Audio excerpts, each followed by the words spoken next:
There have been a few things recently today that have really been focused in on drive and determination, that idea. A couple of videos on the internet, a couple of conversations with some associates of mine, and it reminds me of a story I like to share because it's about one of my most favorite people in the entire universe. I'm sure you know who that is.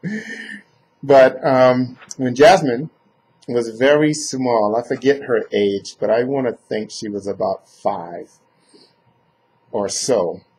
We were at a restaurant, her, Angel, and me, Angel and Jasmine, and we were at a restaurant. And we ordered a dish that included a side of wasabi. And if you've ever had wasabi, you know how hot wasabi is. But you also know how cool and refreshing it looks with this nice lime green color.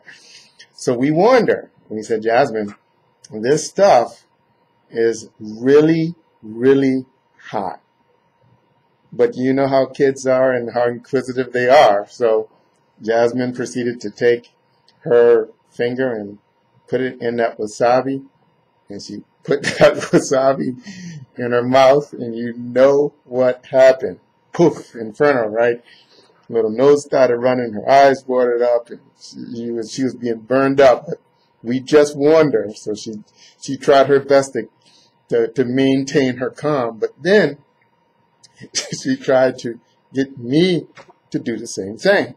She said, come on, Daddy, you can taste this. And I'm like, no, Jasmine, I'm not going to taste that. It's hot. She's like, you can do it. You taste it. And she just kept at it. She was determined. She was driven to have me taste this wasabi like she did. But I kept saying no. And she kept trying. And she even resorted back to what we used to do, what you do with kids, and you fly the food around and into your mouth. She said, watch, Daddy. Look, it's great. And I'm like, no. She tried to get me to eat it. And I'm like, no, sweetie, no. I'm not going to eat it. It's hot.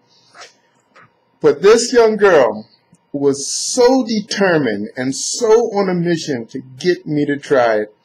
She put her finger back in that wasabi and said, look, Daddy, you can do it. It's not hot. And she put another bit in her mouth again to prove her point.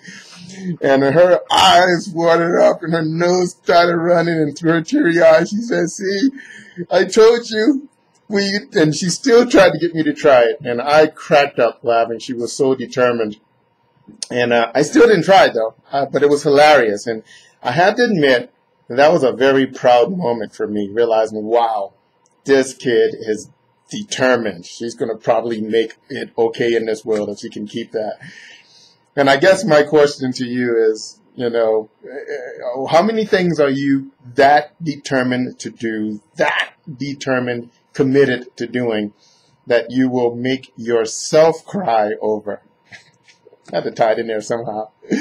Anyway, that's one of those proud daddy moments with a pretty cool illustration of how determined people can be. Take care.